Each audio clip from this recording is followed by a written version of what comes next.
సమాధానము శంకరపల్లిలో విన్నా. శంకరపల్లిలో కూడా ఇదే రకంగా శాంతాసిన్హా గారితో సర్వే చేస్తుంటే ఒక ఇంటికి వెళ్ళి అందరినీ అడుగుతున్నాం, ఇల్లు సర్వే చేస్తున్నాం పిల్లల విద్యాస్థితి గతుల గురించి. ఆమె అన్నది నా పిల్లల్ని కష్టపడైనా బడికి పంపిస్తున్నాను.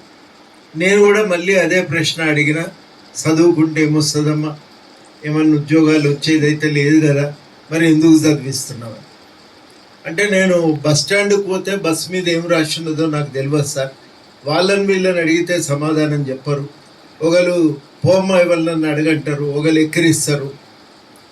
అదే నా మనవడు చదువుకొని నా ఎంబడి నిలబడ్డప్పుడు బస్ మీద ఏం రాసిందో చెప్తే నాకు ధైర్యం అనిపించేది అని చెప్పి ఆమె ఏమన్నదంటే, ఈ ప్రపంచాన్ని మనం రెండు కళ్ళు సంపూర్ణంగా చూపలేవు సార్, సంపూర్ణంగా చూపే మూడో కన్నే చదువు అని సమాధానం చెప్పారు. మార్పుకు చాలా కీలకమనే గుర్తింపు ఒకటి 90ల నాటికే చాలా బలంగా తెలంగాణ సమాజంలో గమనించింది.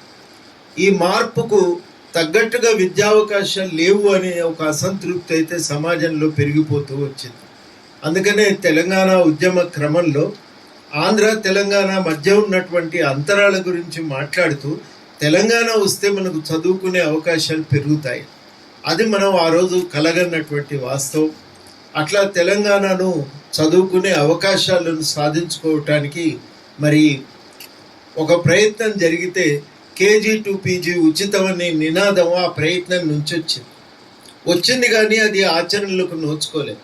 కొన్ని మనకు గురుకులాలు పెరిగినాయి తప్ప అందరు పిల్లలకు చదువుకోవటానికి నాణ్యమైన విద్యను అందించే పరిస్థితి లేదు.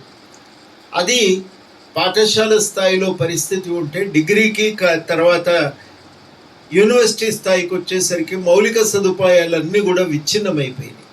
గతంలో ఉన్న కాలేజీలు నిర్లక్ష్యానికి గురైనాయి, గతంలో ఉన్న యూనివర్సిటీలు నిర్లక్ష్యానికి గురైనాయి, పోస్టులు ఖాళీగా మిగిలిపోయినాయి, కాలేజీల్లో పాఠాలు చెప్పేవాళ్ళు లేకుండా పోయినరు.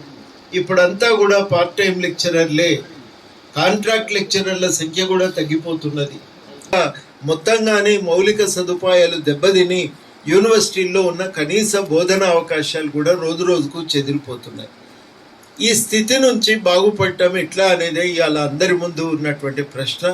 తప్పనిసరిగా అందరం కోరుకునేది పాఠశాల విద్య అవకాశాలు పెరగాలని, నాణ్యమైన విద్య ప్రతి పాఠశాలలో, ప్రభుత్వ పాఠశాలలో దొరకాలి. ఒక్క గురుకులాలే కదా, అన్ని పాఠశాలలు గురుకుల స్థాయికి పెరగాలి, అంతర్జాతీయ స్థాయి పాఠశాలలుగా మారాలి. ఢిల్లీలో ఎట్లా ఉన్నాయో అట్లా మన దగ్గర కూడా పాఠశాలలు మారాలి. పాపం అరవింద్ కేజ్రీవాల్నేమో స్కూళ్ళు బాగు చేసినందుకు ఆయన్ని అలాగ అరెస్ట్ చేసిండ్రు, జైల్లో పెట్టిండ్రు. చాలా విచిత్రం అనిపిస్తుంది.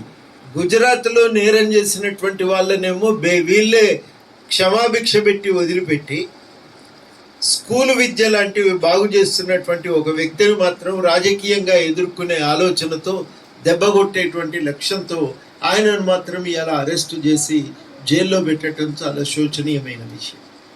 ఇది వాళ్ళ తెలంగాణ దేశవ్యాప్తంగా కూడా జరుగుతున్న ఒక పరిణామం.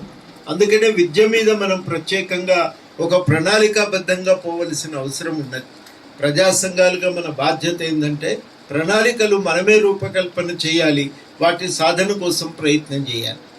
ఇలా ఆ క్రమంలోనే బలంగా ఈ ఎన్నికల సందర్భంలో వచ్చినటువంటి నినాదం ఏంటంటే, ప్రతి పాఠశాల అంతర్జాతీయ ప్రమాణాలతో కూడిన విద్యా సంస్థగా ఎదగాలి అనేది. దానికోసమే ప్రతి సంస్థను బాగు చేయాలి, మంచి విద్యను అందించాలి, నాణ్యమైనటువంటి విద్యను అందించాలి. దానికి తగ్గట్టుగా స్కూల్లో భోజన సదుపాయం ఉండాలి. అదేవిధంగా కాలేజీ సిబ్బంది ఖాళీలన్నీ పూరించాలి, నియమించాలి, సిబ్బందిని నియమించాలి, యూనివర్సిటీల్లో సిబ్బందిని నియమించాలి, మంచి నాణ్యమైన ఉన్నత విద్యను కూడా అందించాలి అనేదే ఇవాళ మనందరం కూడా కోరుకుంటున్నాం. యూనివర్సిటీ కాలేజీలను కూడా సరిగ్గా నడపాలి అని చెప్పి మనం కోరుకుంటున్నాం. దానికి తగిన విధంగా పాలనా యంత్రాంగాలు దాన్ని అభివృద్ధి చేయటానికి పూనుకోవాలని కూడా మనం అందరము ఇవాళ కోరుతా ఉన్నాం. ఇది ఇవాళ మనం అందరం కూడా ఆశిస్తున్నటువంటి ఒక విషయం. ఈ ఆశ వాస్తవ రూపం దాల్చాలంటే, ఒకటి, మనం ప్రజలు ప్రజా సంఘాలుగా నిర్దిష్టమైనటువంటి సూచనలు